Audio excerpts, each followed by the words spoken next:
Ils n'ont pas annoncé une victoire, ils ont annoncé 80%. Un chiffre lancé comme un verdict, pas comme une vérité, un chiffre utilisé non pour convaincre, mais pour écraser toute contestation avant même qu'elle ne respire. 80%, ce n'est pas un résultat, c'est une déclaration de pouvoir, car dans un pays où les hôpitaux manquent d'un tank de médicaments, où les écoles n'ont pas de toit, où la jeunesse sort diplômée pour entrer directement dans le chômage, ce chiffre ne décrit pas une adhésion, il décrit une fiction imposée. Le problème n'est pas le nombre, le problème c'est ce qu'il remplace. Il remplace les files d'attente silencieuses. Il remplace les espoirs déposés dans les urnes. Il remplace les voix transformées dans l'obscurité en quelque chose d'irréconnaissable. Les chiffres ne saignent pas, les chiffres ne pleurent pas, les chiffres n'enterrent pas leurs enfants. Les peuples, si, quand la souffrance est compressée en pourcentage, ce n'est pas une erreur technique, c'est une stratégie. Transformer la dignité humaine en statistique permet de gouverner sans avoir à regarder les visages. Ce qui s'est produit n'est pas un accident, ce n'est pas une improvisation, c'est le résultat d'une accumulation lente, méthodique, presque invisible. Élection après élection, la démocratie a été vidée de sa substance pour devenir un rituel sans enjeu, un théâtre où la fin est écrite avant que le rideau ne se lève. Et lorsque ce théâtre est accepté, quelque chose bascule. Quand le mensonge devient normal, la vérité devient subversive. Quand 80% est proclamé sans honte, le doute n'est plus autorisé. Ce moment n'est pas seulement politique, il est psychologique. Il marque le point où un peuple est sommé de choisir entre sa mémoire et une fiction officielle. Et ce choix ne disparaît pas avec une annonce, il s'accumule. Ce qui se joue ici ne concerne pas uniquement un scrutin, cela concerne le temps. Quand un même homme dirige pendant des décennies, le pouvoir cesse d'être une fonction, il devient une possession. Au début, il y a toujours une promesse, une rupture annoncée, un langage de libération, d'ordre nouveau, de peuple enfin souverain, puis vient la répétition. Mandat après mandat, le vocabulaire change moins que les visages autour du pouvoir, les institutions cessent d'arbitrer, elles commencent à protéger. Ce glissement n'est jamais brutal, il est progressif, presque raisonnable à chaque étape. Une constitution ajustée ici, une commission électorale réformée là, un juge qui comprend ce qu'on attend de lui. Un média qui apprend à se taire au bon moment. Rien de tout cela n'est accidentel. C'est un système qui s'auto-renforce. À force, l'élection n'est plus un mécanisme de choix. Elle devient un rituel de confirmation. Une cérémonie destinée non pas au peuple, mais au maintien de l'ordre établi. C'est ainsi que le révolutionnaire se transforme, non pas parce qu'il trahit soudainement, mais parce que le pouvoir laissé sans limite fait son œuvre. Celui qui combattait la domination finit par craindre l'alternance. Celui qui dénonçait les dirigeants à vie devient l'incarnation même de ce qu'il condamnait. Et plus le temps passe, plus le coût du départ augmente. Car quitter le pouvoir, ce n'est plus simplement quitter une fonction, c'est risquer que tout ce qui a été accumulé s'effondre. Alors le système se referme. La sécurité devient intimidation. La stabilité devient stagnation. La loyauté devient silence. Dans ce contexte, annoncer 80% n'est pas une erreur de calcul, c'est un message adressé à la population, un message adressé aux institutions, un message adressé au continent. Il dit ceci: le temps n'a pas d'alternative, le pouvoir n'a pas de successeur, l'avenir est déjà décidé. Mais chaque message de ce type produit un effet secondaire. Il fracture la relation entre l'État et la conscience collective. Et une fois cette fracture installée, rien ne fonctionne plus comme avant. Quand une élection cesse d'être crédible, ce n'est pas seulement la légitimité qui s'effondre, c'est le sens. À partir de ce moment, voter ne ressemble plus à un acte citoyen. Cela commence à ressembler à une participation forcée à sa propre neutralisation. C'est là que le système révèle sa vraie nature, non pas dans les discours officiels, mais dans ses mécanismes. La politique est démilitarisée, pas pour protéger le choix populaire, mais pour dissuader toute déviation. Les institutions censées équilibrer le pouvoir cessent d'arbitrer. Elles deviennent des extensions fonctionnelles du centre décisionnel. Les commissions électorales ne comptent plus. Elles annoncent. Les tribunaux ne jugent plus. Ils confirment. Les parlements ne débattent plus. il résonne. Et lorsque ces mécanismes sont acceptés, quelque chose change dans l'esprit collectif. La peur n'est plus ponctuelle.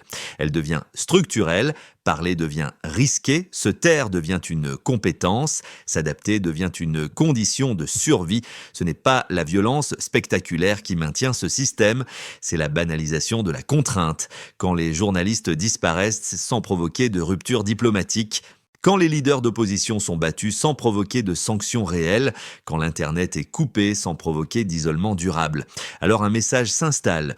Tout peut arriver et rien ne changera. Ce message traverse les frontières, car ce qui se passe ici n'est pas isolé. D'un pays à l'autre, les mêmes séquences apparaissent. Des dirigeants arrivés au pouvoir au nom du peuple, des constitutions remodelées, des mandats étendus, des oppositions criminalisées. Ce n'est pas une coïncidence, c'est un schéma. Et lorsqu'un schéma se répète assez longtemps, il cesse d'être perçu comme une anomalie. Il devient une norme régionale. À ce stade, la démocratie ne meurt pas par coup d'État, elle meurt par habitude. C'est ici que le cœur du problème apparaît, pas dans un homme, mais dans le système qui rend cet homme possible, durable, intouchable. Un système où le pouvoir ne circule plus, il s'accumule. Un système où l'État cesse d'être un arbitre, il devient un instrument, chaque rouage est ajusté pour produire le même résultat, pas par improvisation, par préparation. Les forces de sécurité ne sont pas déployées au hasard, elles sont positionnées pour rappeler que le vote n'est toléré que s'il ne dérange pas. La loi n'est pas appliquée de manière erratique, elle est utilisée de manière sélective. Ceux qui soutiennent le pouvoir bénéficient de la lenteur, ceux qui le contestent subissent la vitesse. Ce n'est pas la disparition ponctuelle de journalistes qui définit ce régime, c'est le message envoyé à ceux qui restent. Ce n'est pas l'arrestation d'un opposant qui compte, c'est l'effet préventif sur tous les autres. Quand l'exemple suffit, la répression devient économique, efficace, discrète.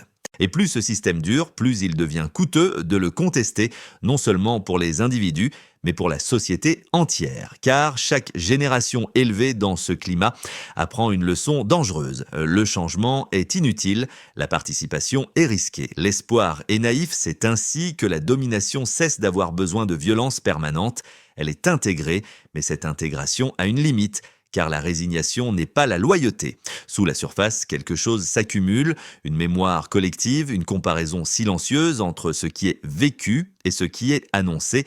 Les jeunes savent comment ils ont voté, ils se souviennent des files d'attente, des conversations murmurées, de l'espoir discret mais réel, et aucune annonce officielle ne peut effacer cette mémoire. C'est là que le système commence à se fissurer, pas dans la rue immédiatement, mais dans la conscience. Quand trop de personnes savent que la réalité ne correspond plus au récit, le récit commence à perdre sa fonction.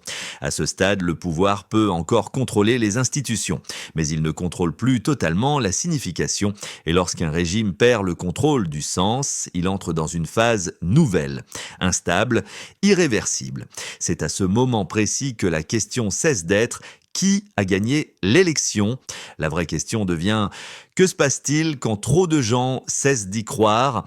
Un régime peut survivre à une opposition fragmentée, il peut survivre à des critiques internationales, il peut même survivre à des sanctions symboliques, mais il ne survit pas indéfiniment à une crise de crédibilité interne, car gouverner ne repose pas uniquement sur la force, cela repose sur une acceptation minimale, sur l'idée, même fragile, que l'ordre en place est inévitable.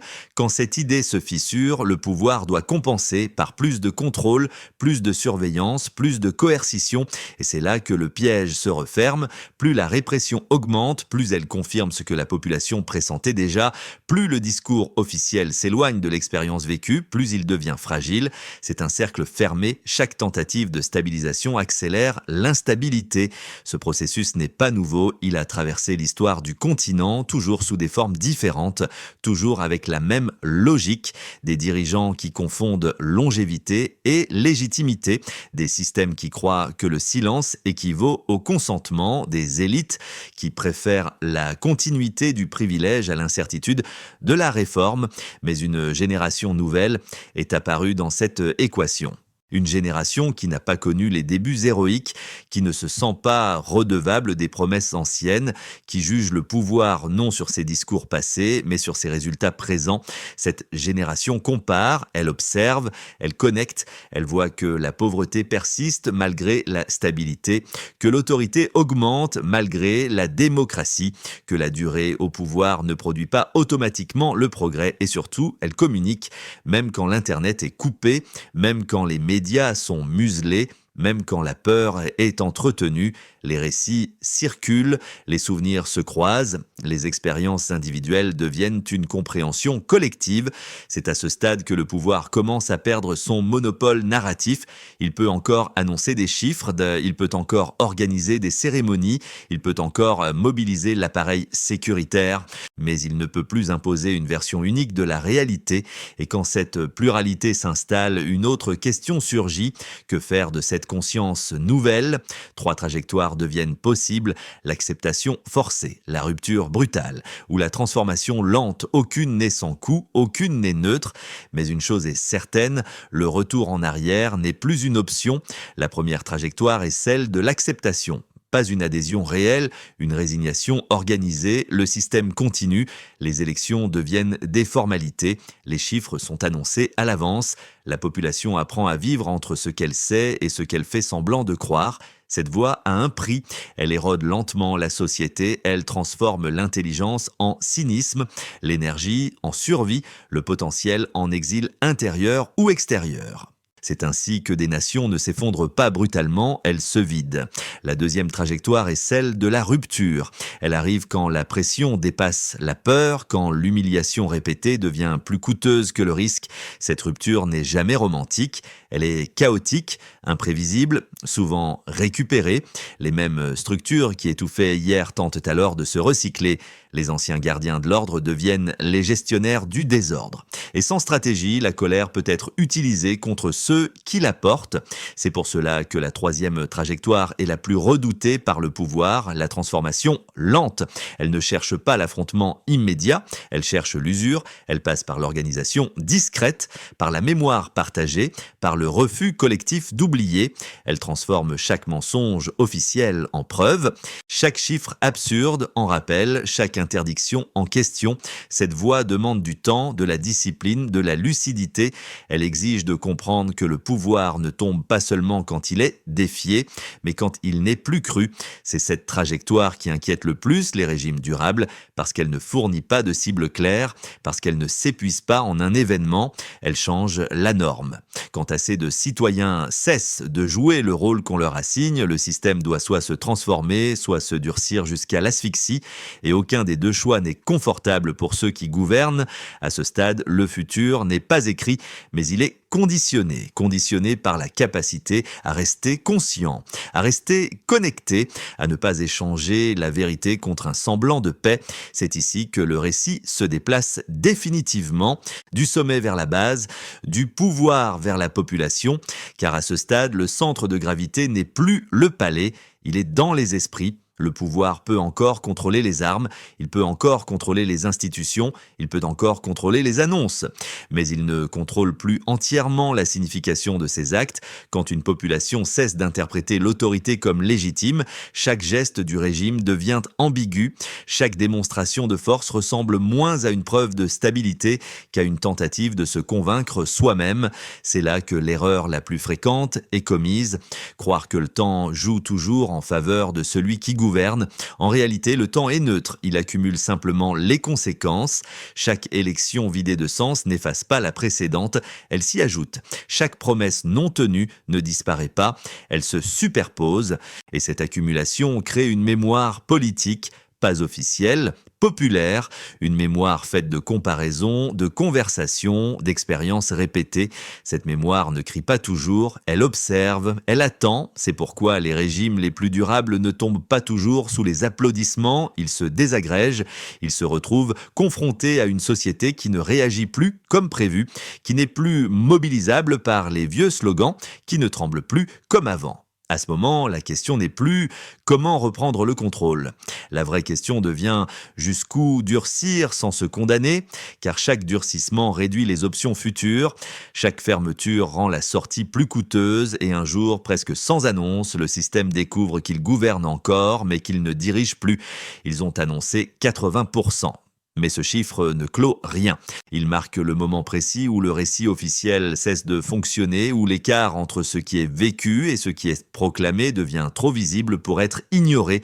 À partir de là, le pouvoir n'avance plus. Il retient par l'habitude, par la peur, par l'inertie, mais l'inertie n'est pas une fondation, c'est un délai. Ce qui a été déclenché ne s'exprimera pas forcément demain, ni dans la rue, ni dans un affrontement spectaculaire. Il s'exprimera dans les choix silencieux, dans la manière dont les gens parlent entre eux, dans ce qu'ils transmettent à leurs enfants, dans ce qu'ils refusent désormais d'oublier. Car une fois qu'une population sait, elle peut être contenue, mais elle ne peut plus être gouvernée de la même manière. L'histoire montre toujours la même chose. Les systèmes fondés sur la fiction finissent par être contraints de se réformer ou de se briser sous leur propre rigidité. Il n'existe pas de stabilité durable sans consentement réel, pas de légitimité sans circulation du pouvoir, pas d'avenir sans confiance. Ce moment n'est pas la fin d'un cycle, c'est la fin d'une illusion. Et les illusions, une fois dissipées, ne se reconstruisent pas. La question n'est donc plus de savoir si le changement viendra, mais sous quelle forme, à quel coût et pour qui, car ce qui a été volé n'était pas seulement un résultat électoral, c'était du temps, de la possibilité, de l'élan, et le temps volé finit toujours par être réclamé.